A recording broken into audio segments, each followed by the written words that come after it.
જેમ કે આપણે પાટીદાર સમાજની વાત કરીએ તો પાટીદાર સમાજમાં ખોડલધામ બનાવ્યું ને આપણે સૌને ખ્યાલ છે ને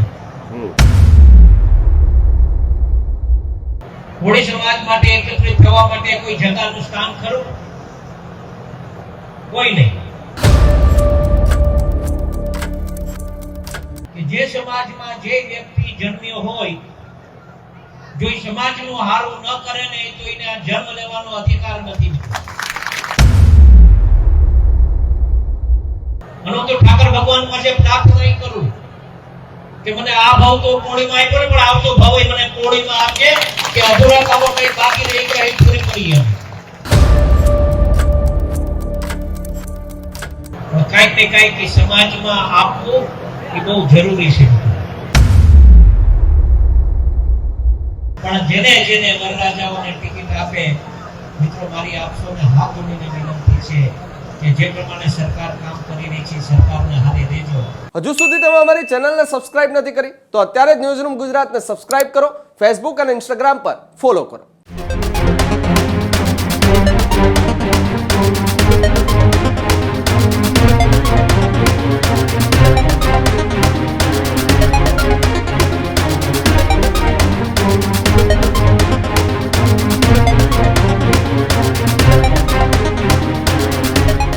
પાટીદાર સમાજ પાસે ખોડલધામ છે. પાટીદાર સમાજ પાસે સમાજને એક થવા માટેની એક સંસ્થા છે. આપણે પણ એવી સંસ્થા બનાવવી પડશે, આપણે પણ એક થવું પડશે, આપણે પણ એક આવી પહેલ કરવી પડશે.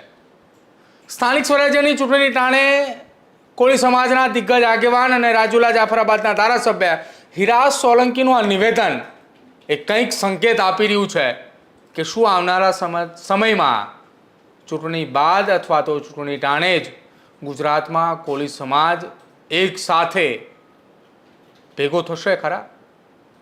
વિગતે ચર્ચા કરીએ હિરા સોલંકીના નિવેદન પર. ગુજરાતમાં જ્યારે જ્યારે ચૂંટણી આવે ત્યારે સમાજના આગેવાનો અને સમાજના ચૂંટાયેલા પ્રતિનિધિ નેતાઓને સમાજની યાદ આવે છે. એ પછી કોઈ પણ સમાજ હોય અને કોઈ પણ નેતા હોય.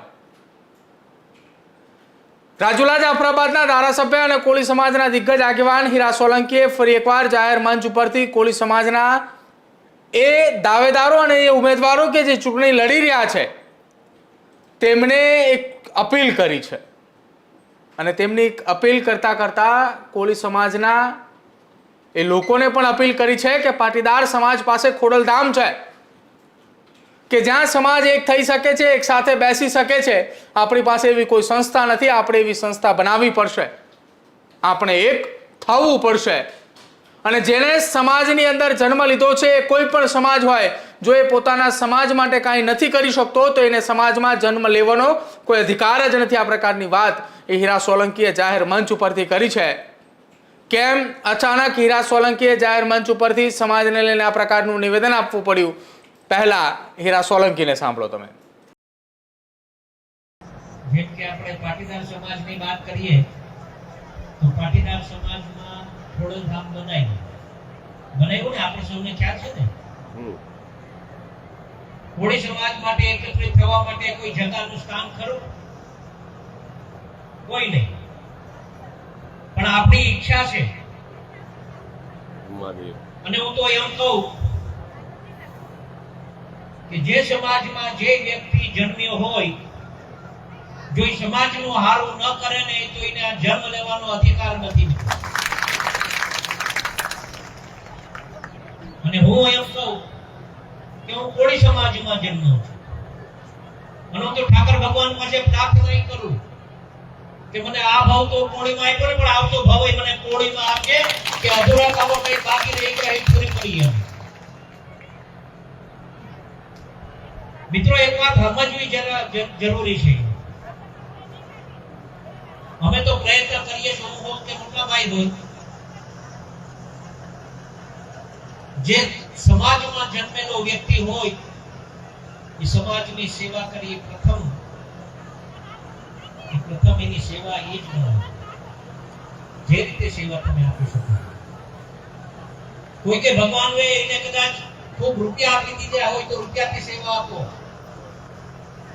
ખૂબ નામના મેળવી હોય તેના નામની સેવા કોઈની થઈ શકે તો એવી સેવા તમે આપી શકો. કોઈ શ્રમ આપી શકે તો એ શ્રમની સેવા આપો. કોઈ દાન આપી શકે તો દાનની સેવા આપો. પણ કાંઈક ને કાંઈક સમાજમાં આપવું એ બહુ જરૂરી છે. પણ આપણા સમાજમાં ક્યારેક ક્યારેક એવું બને છે તો કોઈક સેવા કરતું હોય, કોઈક દાન કરતું હોય, કોઈ બીજી એન પ્રકારે કઈક સેવા આપો હોય તો કેમ એ માણસને નીચો દેખાડવો, એવો આપણા સમાજના અમુક લોકો કરતા હોય એ ખૂબ મોટું પાપ કરે છે. મિત્રો, આ પાપથી આપણે બચવું જોઈએ. જે સેવા આપે તમે બીજું કાંઈ કરો કે ન કરી શકો પણ એને બિરદાવવાના પ્રયત્ન કરજો કે કદાચ એનું જોઈ અને બીજા કોઈ એના અનુસરે, એની સેવા જોઈ અને બીજા કોઈ સેવા કરી શકે તો આપણે એને બિરદાવવા જોઈએ. એને નહીં કે આપણે એનો પગ ખેંચવા જોઈએ. અને આજે તો તમને ખ્યાલ છે કે અમારે આજે કોર કમિટી ગાંધીનગર બેઠવાનું છે. સ્વરાજની ચૂંટણી છે. ઘણા બધા વરરાજાઓ અહીંયા બેઠા છે. એડવાન્સમાં જ આપણે એમને શુભેચ્છા આપી દઈએ. પણ જેને જેને વરરાજાઓને ટિકિટ આપે, મિત્રો, મારી આપ સૌને હાથ જોડીને વિનંતી છે કે જે પ્રમાણે સરકાર કામ કરી રહી છે સરકારને હારે દેજો.